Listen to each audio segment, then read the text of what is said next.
Donc c'est riche, c'est une aventure qui va être... C'est une autre aventure que 2018. 2018 c'était la première, donc c'était... on se lançait un peu... on se lançait dans l'aventure, avec de l'inconnu. Et cette année, on se lance dans une autre aventure, plus dans une réflexion sur comment l'art peut souder les gens. Bienvenue aux Inouïs curieux. Dans cette nouvelle exposition, Inouïs, curieuse et étonnante. En cette mi-septembre plus ou moins pluvieuse, s'est tenu, malgré les vents contraires, le deuxième festival d'art brut singulier Outsider, organisé par l'association des Inouïs curieux. C'est à l'espace Bouchardon de la ville de Chaumont dans le 52 que l'événement a eu lieu, réunissant une trentaine d'artistes talentueux, passionnés et passionnants, heureux d'être là. C'est à la hauteur de ce qu'on m'en avait dit, c'est-à-dire que c'est... une note sur 10, ça serait 10. J'ai croisé les doigts pour qu'ils veuillent bien me reprendre cette année, tellement ce festival nous accueille avec bonheur.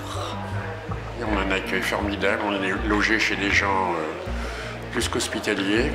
On se sent, oui, complètement accueilli et reconnu.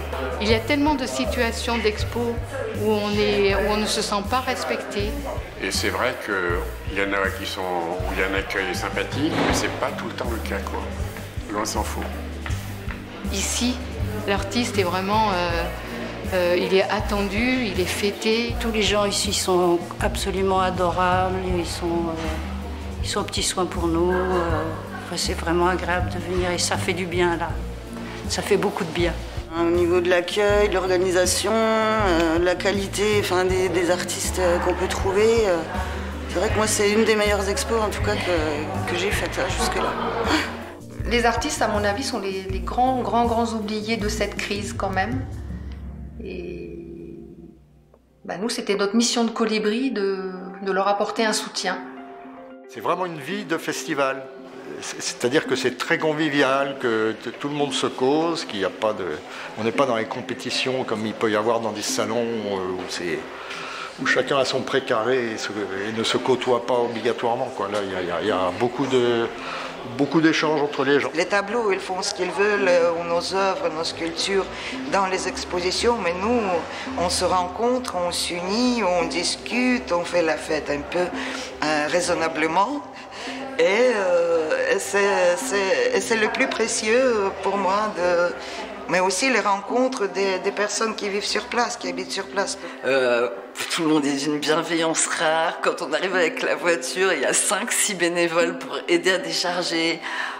On est tous hébergés de la meilleure des façons. J'accueille des gens, des artistes qui viennent à Chaumont pour exposer. Donc je vais accueillir 2 artistes, Emmaël et Mélissa Blin. Voilà, moi j'aime bien accueillir du monde à la maison et puis c'est bien aussi qu'ils soient accueillis chez des gens plutôt que d'être à l'hôtel ou n'importe quoi. C'est toujours plus convivial et sympathique. La nourriture est bonne, les organisatrices sont des amours, il y a une super ambiance, c'est convivial, c'est doux, c'est joyeux. Je suis ravie d'être là après presque 1 an de confinement. Et puis de rencontrer aussi des nouvelles personnes, de retrouver des gens qu'on connaît, des artistes qu'on connaît, d'autres personnes. On se nourrit les uns les autres. La qualité, je suis pas souvent sur mon stand parce que je vais visiter les autres. C'est waouh, des univers tellement uniques et tellement magnifiques. Oui, je trouve, voilà, Chaumont, c'est top. Par la grâce d'une organisation aussi décontractée que professionnelle, le public nombreux mais masqué et distancié a pu admirer des expositions de grande qualité aux multiples univers follement inspirés, riches, authentiques et singuliers. Ainsi, public, artistes, organisateurs et voix off ont pu retrouver le goût du contact en vrai, le goût de se parler de vive voix, le plaisir de ressentir les œuvres en dehors d'un écran. Se réfugier dans la virtualité, pour nous, c'est pas quelque chose qui peut être une solution. Parce que ça ne remplacera jamais le contact humain, ça ne remplacera jamais une visite de public qui est au contact des matières, au contact de l'artiste avec qui il va pouvoir échanger.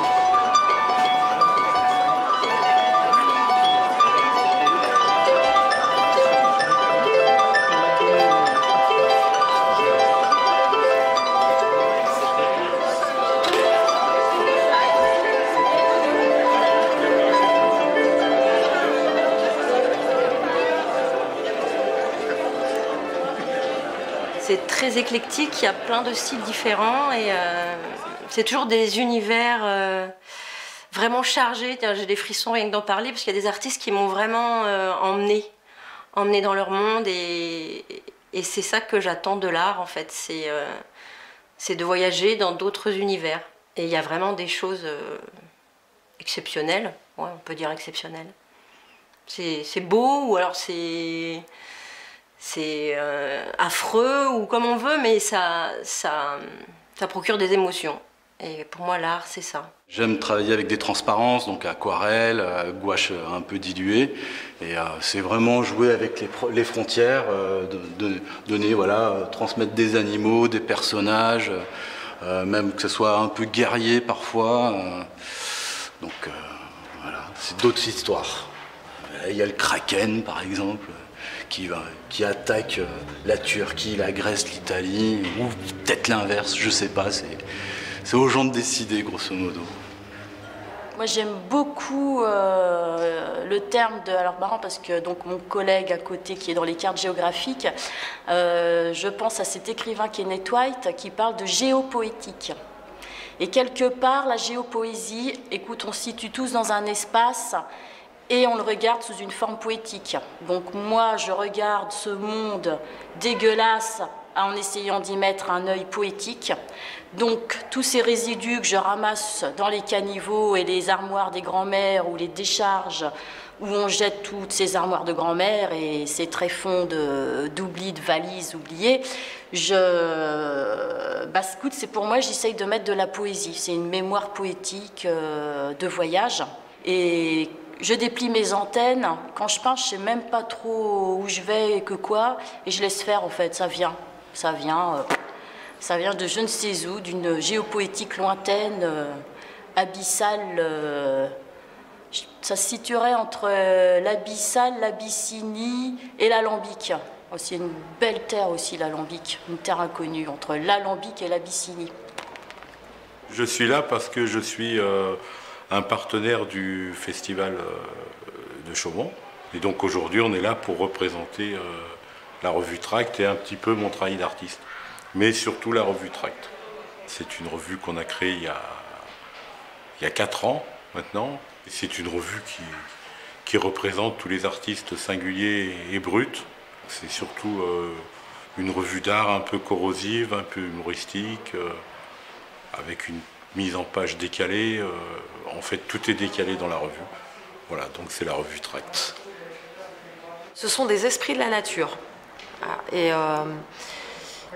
sont tous des esprits protecteurs. Et puis, comme je fais des esprits sortis de terre ou connectés à une source d'énergie qui est plus cosmique, je travaille essentiellement avec des matériaux de récupération puisque le but étant que dans ma création, mon impact sur l'environnement soit minime, voire négatif du coup, que ça enlève une partie de l'impact humain sur l'environnement. Je suis hôte et cette année, Véronique, donc la présidente des Inouïs Curieux, m'a invitée à exposer mes costumes pas des costumes spéciaux, c'est des costumes comme Pierrot là. C'est des costumes en déchets. Donc ça c'est une bâche publicitaire, bon, qui était très belle à la base. Hein. Et j'ai développé tout un travail autour de la création de costumes avec des matériaux de récupération. Mais moi j'aime bien dire des déchets parce que c'est vraiment des choses qui vont à la poubelle. Il y a un rapport dans ce que je fais avec le roman, avec la narration, avec l'écriture. Donc c'est un peu des personnages qui viennent, qui surgissent par un travail de matière, de couleur. Et c'est des personnages imaginaires, évidemment. Et j'essaye de les utiliser, de les manipuler en pensant à un scénario fictif lui également, parce que c'est un livre que j'écrirai jamais, j'écris très mal et c'est hors de mes compétences. Donc j'essaye de faire ce travail de romancier à travers la peinture, c'est un peu ça. Voilà. Leur secret. Dans les parcs. Dans les parcs. Les femmes nues conversent avec les fleurs. Sans livrer leurs secrets. Sans livrer leurs secrets. Qu'est-ce qu'on a cherché en s'exprimant pendant cette période de confinement?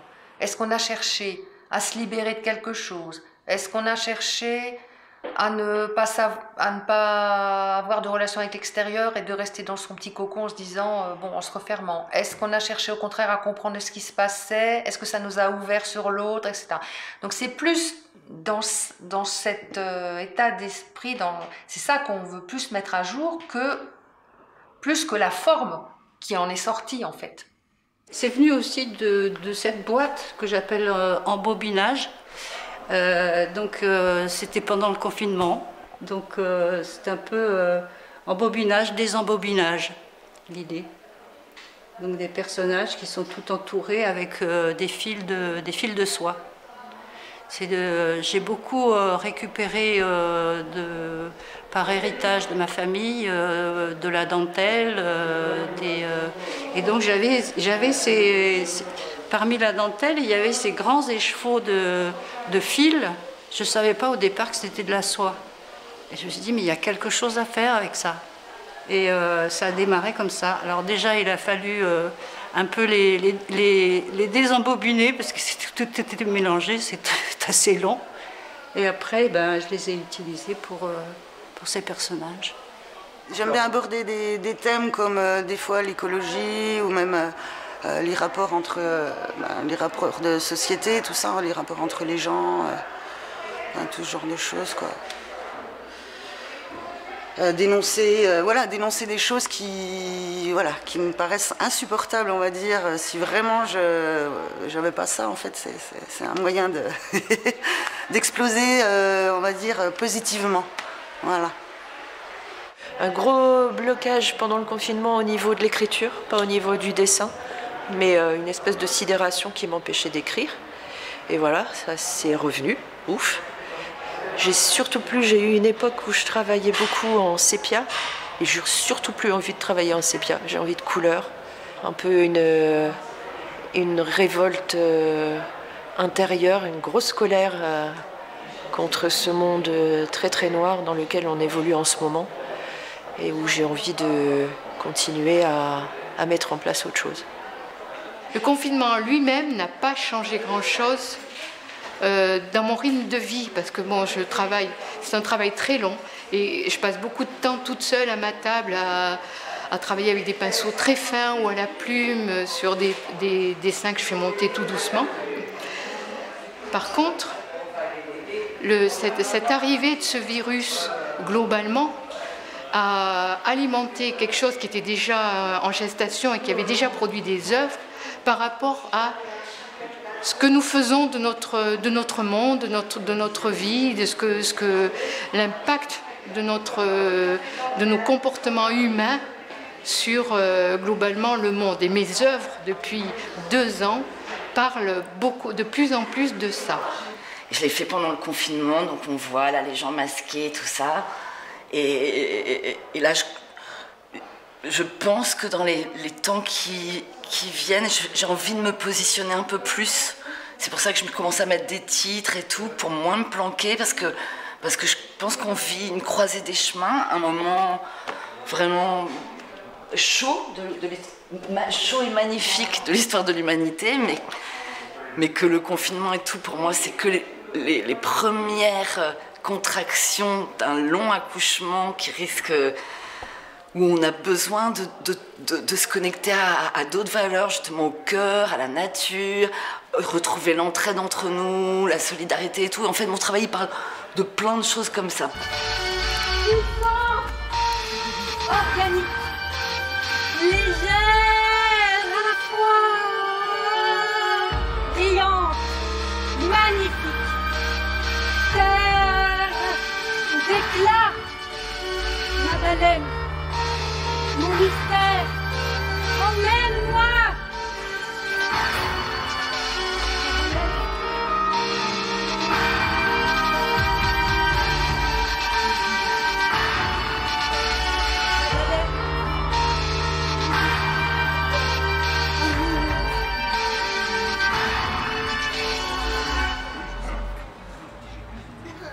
Souvent, ces artistes-là, autodidactes, ils ont été poussés par des situations qu'ils ont vécues dans leur vie qui n'étaient pas faciles.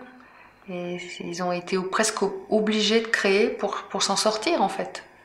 Parce qu'au départ, quand on commence, c'est très difficile de s'assumer comme artiste. Enfin, pour moi, c'était très difficile de dire que j'étais un artiste. Et en fait, je me suis rendu compte qu'on est... Arrivé à un moment, j'ai su le dire. Déjà, c'est un premier pas.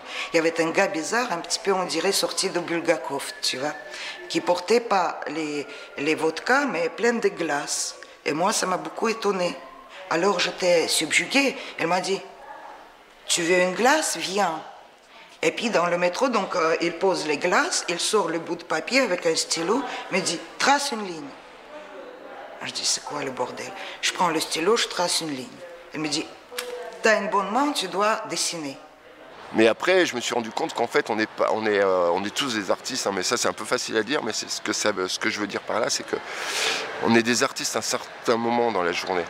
On n'est pas, c'est un état artiste, c'est pas un métier en fait, c'est un état. Tu dois dessiner.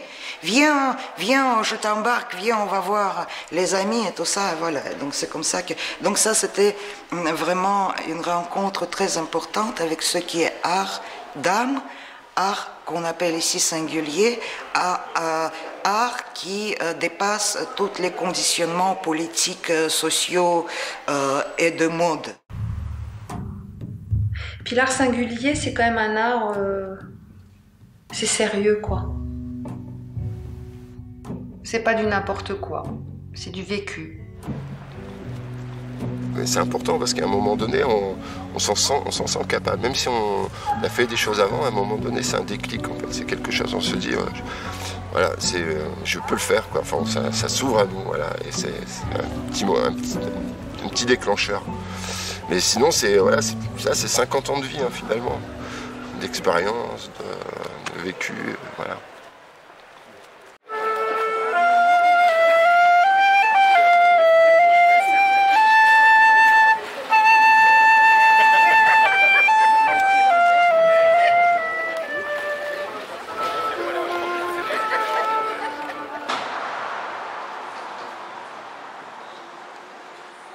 On voulait vraiment en témoigner dans cette période très particulière. Le virus le plus dangereux, c'est la peur.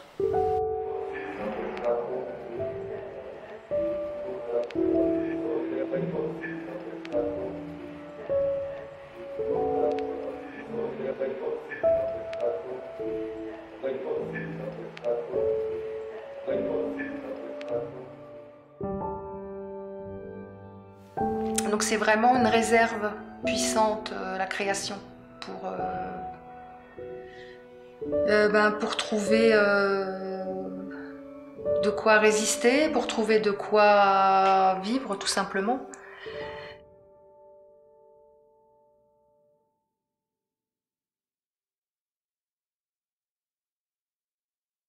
Gelem, Londono, Dromensa, Malagelem, Shugara dromensa Jelem, Jelem Londono dromensa Malagilem Shugara dromensa Oi, Romale Oi, Chavole Oi, Romale Ai, Chavole